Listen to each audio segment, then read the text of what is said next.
ሰላም ጤና ይስጥልኝ። ይህ የዕለቱ የዜና ትንታኔ ነው። በዛሬው ዝግጅታችን በአገራችን እየተፈጠሩ ያሉ አወዛጋቢ ክስተቶችን፣ የፖለቲካ መድረኩን የቀየሩ ወቅታዊ ጉዳዮችን እንዲሁም ልብን የሚያደማ እጅግ አሳዛኝ የሆነ ሰብአዊ ታሪክን ይዘን ቀርበናል።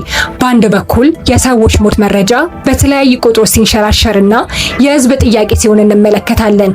ከዚህ በዘለለ በትግራይ ክልል ተጋግሎ ስለመጣው የፖለቲካ ትግልና የድሮን ጥቃት ከሁሉም በላይ ግን በእምነት ስም የጠፋ ህይወት ተብሎ ሊጠራ የሚችል ከአሜሪካ ለደስታ የመጣ ወጣት በችኮላና ባልተገባ ምክር ወደ ቀብር መድረሱን የሚተርከው የዋቅጅራ ገነትን አሳዛኝ ታሪክ እንመለከታለን።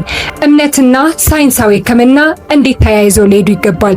የትኛው ድንበር ነው የተሻገረው? ተያያዥ መረጃዎችን በዝርዝር የምናስቃኛችሁ ይሆናል። አብራችሁን ቆዩ።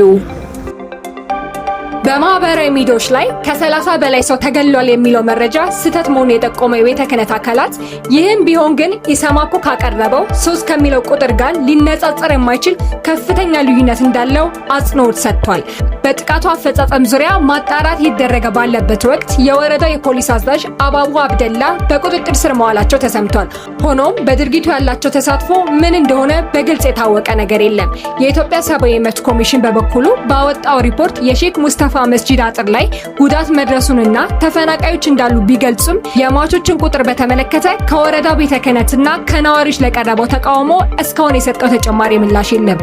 ይህ በሆነበት ሁኔታ የሟቾችን ትክክለኛ ቁጥር ከመደበቅ ወይም ከማሳነስ በስተጀርባ ያለው ዓላማ ምን ይሆን? ጉዳዩን በቅርብ እየተከታተልን ለእናንተ የምናደርስ ይሆናል። ከሃይማኖታዊ ተቋማት አካባቢ ወደ ሰማነው አወዛጋቢ መረጃ ወጣ ስንል በዛሬው ዕለት የኢትዮጵያን የፖለቲካ አየር ጠቆም የሚያደርጉ አዳዲስ ክስተቶችን ደግሞ እንመለከታለን።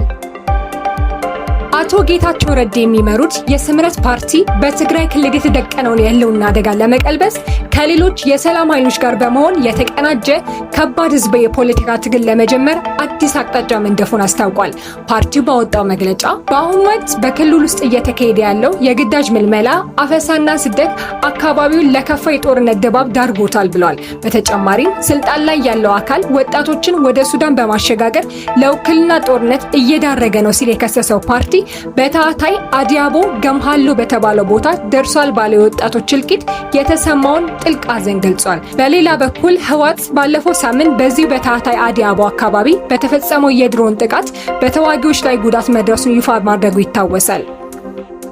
በፖለቲካው መድረክ ላይ የሚታዩ እነዚህ ውጥኖች የህዝቡን ስሜት ከፍና ዝቅ እያደረጉበት ባለበት በዚህ ወቅት ከሁሉም በላይ ልብን የሚሰብርና አስተማሪ የሆነ ሌላ መረጃ ደግሞ ከህብረተሰቡ መሃል ወጥቷል። ዋቅጅራ ገነት ይባላል። የባህልና የማንነት መገኛ በሆነችው በምዕራብ ወለጋ የቂልሹ ካራ ተወላጅ ነው።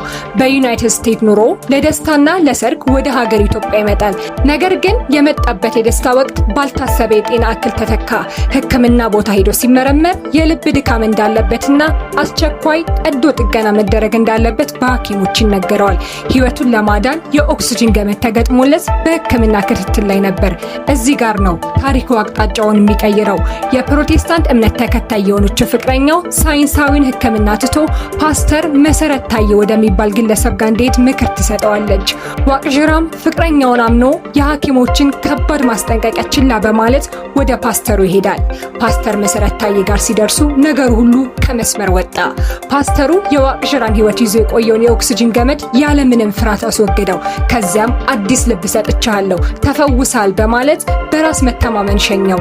ዋቅጅራም በቃ ተፈወስክ ብሎ የህክምና ባለሙያዎች ንግግር ሙሉ በሙሉ እርግፍ አድርጎ ትቶ የነቢዩን ቃል ተቀብሎ ወደ ቤቱ አመራ። ግን እውነቱ ጨካኝ ነበረ። ከአሜሪካ በብዙ ተስፋ ወደ ሀገሩ የመጣው ይሄ ወጣት ወደ ቤቱ ለማረፍ እንደገባ ብዙም ሳይቆይ ህይወቱ አለፈ። እስከ ወዲያኛው አሸለበ። ያ የተገጠመለት ኦክስጅን ገመድ መነሳቱና የህክምና ክትትል መቋረጡ የሰርጉን ሳምንት ወደ ለቅሶ ቀየረው። ይህ ታሪክ ለእኛ ትልቅ ማስተማሪያ ነው። እምነትና ሕክምና መቼም ቢሆን መጋጨት የለባቸውም። ሐኪሞችም እኮ እግዚአብሔር ጥበብ የሰጣቸውን የሰውን ህይወት እንዲታደጉ ነው። በጭፍን እምነት የሰዎችን ህይወት አደጋ ላይ የሚጥሉ አጥማቂዎችና ፓስተሮች ላይ ምን አይነት እርምጃ መወሰድ አለበት ትላላችሁ? ፍቅረኛውስ ተጠያቂ መሆን አለባት? ሐሳባችሁን ኮሜንት ላይ አስቀምጡልኝ። ቪዲዮውን ላይክ እና ሼር ማድረጋችሁን እንዳትረሱ። በቀጣይ ቪዲዮ እስከምንገናኝ ደህና ሰንብቱ።